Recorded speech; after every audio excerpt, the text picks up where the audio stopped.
What's up, YouTube? It's your boy, Mr. Jackson. Let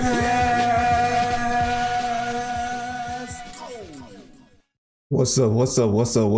What's up, YouTube? Right now, you're hanging with Mr. Jackson. And today, we're doing a reaction of we getting a GTA 6 rivalry before GTA 6 come out. I don't know about that, but I saw the trailer of this game that he's talking about, and the game is amazing, y'all. And it's one of the devs that used to be on be with GTA. The people that made GTA is one of the devs, but he went solo because they let him go because they didn't want to pay him his money. But enough of that, yo. Let's get into this reaction, y'all. Okay, that title might be a bit too much, but let's talk about Mindseye, the new game from Rockstar's former producer Leslie Benzies. The latest trailer just dropped, and with it came something we've been waiting. Oh yeah, too. When I saw his face, yo, I knew I remember his face was somewhere, y'all.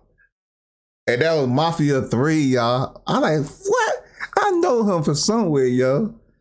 They made him look Spanish in this game. But let's get back into it, y'all. For a release window of summer 2025. And what's interesting is that it's dropping before GTA 6, which is still planned for fall, smart. So probably somewhere between September and December. I mean, that's kind of bold, right? Releasing an open world action game just a few months before GTA 6 drops? That's smart. Maybe they know they'll be completely overshadowed once Rockstar starts the real marketing push, so they're trying to get ahead of that. And I get it.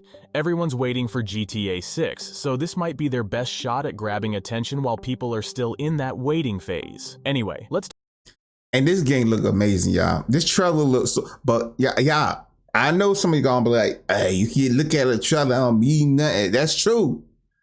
But he's part of the GTA dev. The game that been out for like about 28 years.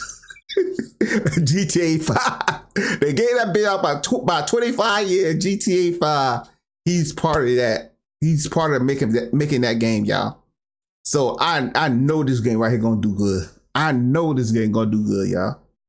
For real, man. Let's get back into it. Let's talk about what's going on in Mindseye. We'll be playing as a guy named Jacob Diaz, a former Special Forces soldier who's been fitted with a neural device called, well, the Mindseye. It's messing with his memories and forcing him to relive this covert mission that might not have actually happened, giving everything a heavy cyberpunk conspiracy vibe. The city we'll be roaming around in is called Red Rock, a sort of neon.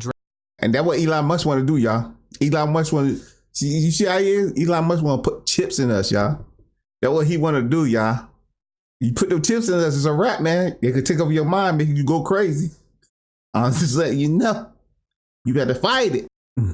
Drenched desert metropolis run by AI and overshadowed by powerful corporations. There's also Mayor Shiva Vega, rumored to be more power-hungry than she lets on, and an eccentric tech mogul named Marco Silva, who seems intent on pushing human evolution forward no matter the cost. Actually, you know what? Let me just show you that trailer first. Research, Dr. Morrison identified a paradox. A moment where machine learning would evolve past our capabilities of control. Ooh, this look good, boy. I ain't gonna lie to you. This look good. He called the first sign of this Alpha.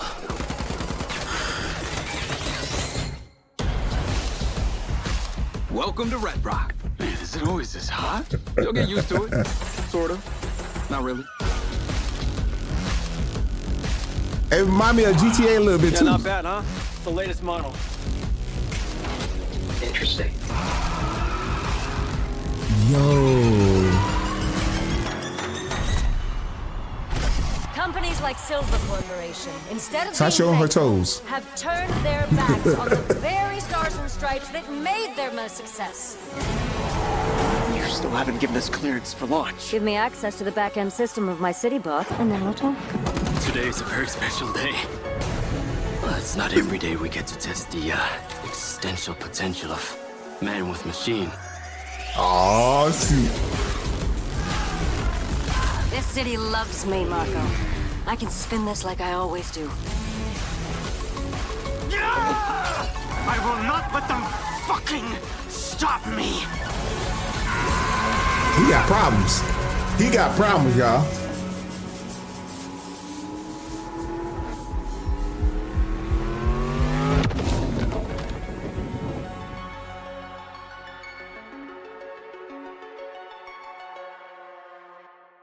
The part that got me was when Shiva Vega said, Companies like Silver Corporation, instead of being thankful, have turned their backs on the very stars and stripes that made them a success. it sounds like a possible reference to Rockstar and Leslie Yep. Benzies' beef. If Yep. you remember, he alleged that certain guys within Rockstar basically pushed him out of the company and cut him off from a profit-sharing arrangement tied to GTA's massive success. He claimed there was a deal in place where he, plus a couple of other key figures, would split the profits from the series, and then suddenly, they turned on him and locked him out. Dang. So maybe this game's story is throwing some subtle nods toward that entire situation. And all they had to see, that's the thing about people. People are so greedy, y'all. If they would have kept him, man, he could have came up with this idea right here and they could have all ate off it. Y'all, I don't get people, why people so greedy, man. Rockstar, they made so much money, y'all. Like, they that greedy just to kick one person out the group? It's like 4 or 5 of them, that. I see it was just 2 of them or 3 of them. You could kick one out, but it's like 4 or 5 of y'all. I mean, Dad, you gotta be that greedy for money? I just don't get it, man. I don't know why people are so greedy for money, man. That's crazy. Silva Corporation could be a stand-in for a big, powerful entity that owes its entire success to someone, but then reneges on their commitments once the money really starts rolling in. It's all That's crazy. speculation, of course, but the parallel feels a little too on the nose to ignore. Okay, but let's talk about the gameplay, structure, and how it all actually works, because this is where mindseye starts to feel kinda different from GTA, and also where it gets a bit weird for some people. So, here's the thing. mindseye isn't a standalone game in the traditional sense. It's actually a story-driven experience that lives inside another game called Everywhere. And I know that sounds a bit confusing at first. Everywhere is this big platform that aims to be a mix of user-generated content, online multiplayer, and custom games, kind of like Roblox. And mindseye is their big cinematic single-player thing built inside of it. That's where some people started to raise eyebrows. I mean, a lot of us were expecting this to be its own full open-world title, not something that's nested within a larger sandbox platform. But according to what they've said, mindseye will be a full-on, narrative-driven game with cutscenes, missions, car chases, gunfights, all that good stuff. So it's not just a tech demo or a glorified side quest. It's meant to stand on its own, just delivered in a kinda unusual way. And honestly, if that structure works out, it could be pretty cool. You finish the main game. It would be cool if it's similar to Roblox. You see what Roblox doing? There's so many people that made their own games off of Roblox, y'all. They went solo off of Roblox. They created a game on Roblox and got their masters and went solo on that and created their own game, man. This would be amazing, yo.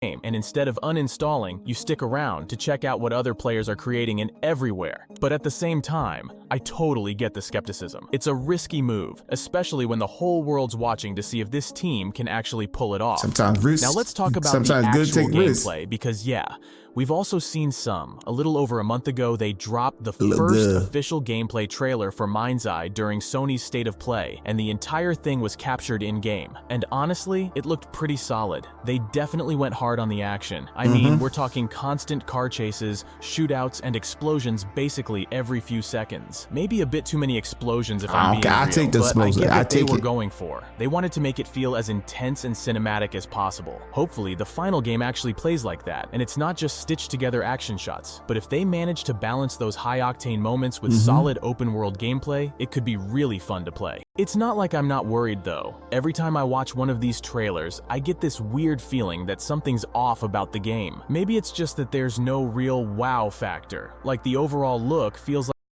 It remind me of a little bit. Remind me of Outrider a little bit. Y'all know how hype we was for Outrider, but the game did launch. It was good, y'all, until they started nerfing stuff. But the action remind me a little bit of Outrider. They got a lot of explosives and stuff in Outrider. like it could have come out 10 years ago. And the whole hybrid of GTA and Cyberpunk is kinda weird. I wish they'd just picked one solid direction and gone all in. On top of that, our main character looks way too similar to Lincoln Clay from Mafia 3, which makes sense because as far as I know, they hired the same actor, Alex Hernandez, for the role. I mean, there's nothing wrong with that, but it's hard to unsee. He is Spanish. Honestly, Okay. I feel like we need another gameplay trailer. Something more substantial that shows us real open-world exploration instead of just set-piece explosions. I That think would it do is. a lot to ease my doubts and prove that this game's going to be worth it. Now here's something worth I hope they come out with a demo, yo, so everybody can play the demo before it come out, y'all. just little, you know, little 30-minute, 45-minute gameplay. I hope they do that. Worth talking about. The people behind this whole thing. The project is being led by Leslie Benzies, who used to be one of the key producers at Rockstar Games. This is the guy who literally worked on GTA from GTA 3 all the way up to GTA 5. So yeah, he knows a thing or two about building massive open-world games that keep people hooked for years. After leaving Rockstar back in 2016, things were kind of quiet for a while, but now we know why. He wasn't just chilling, he was cooking up something entirely new with— Oh, that made me think, yo. That's why they didn't come out with a game in a while, because he was the piece that put the pie together. You know what I'm trying to say. Y'all know what I'm trying to say. But they needed him probably to come out with GTA 6 early, y'all. He was the one probably with all the brains. And he left. They got rid of him. That's what I'm thinking, y'all. Because without him, it was hard for them to come out with another game, y'all. That's what I think, yo. He was a big piece of the puzzle they needed, y'all. They probably would have been came out with GTA 6. With a fresh team at Build-A-Rocket Boy. Now, should we expect something on the scale of GTA 6 from a new studio like this? Probably not. I mean, it's their first project, and you can't just replicate 2 decades of Rockstar experience and infrastructure overnight. But the fact that someone like Benzies is behind it definitely adds some weight to the whole thing. It's not just another random indie studio promising the next GTA killer. This guy's track record makes you want to at least give it a shot. So, if you've got faith in Benzies and his crew, you can already pre-order the game in both physical and digital copy. It's hitting Xbox Series, PlayStation 5, and PC on June 10th, 2025, which, all things considered, really isn't that far off. I'm definitely curious to see whether they can pull this off, so I'll be checking it out while I wait for GTA 6 to finally drop. Let's hope it lives up to the hype. So, let me guys know, what do you think about it in the comments down below? Yeah, let me know what y'all think about it in the comments down below. If y'all want to go show him some support, y'all can go check him out, y'all. That's his channel right there, y'all. Go see what he talking about, yo. Go view some more of his games. But I had to do a review of this, y'all, because I saw that preview of that game, yo. I ain't knew it was coming out this early too, June 10th. So they probably been making the game, y'all. But that's it for me, man. If you like what you see, like, comment, and subscribe. And I see you when I see you. Peace. I'm out.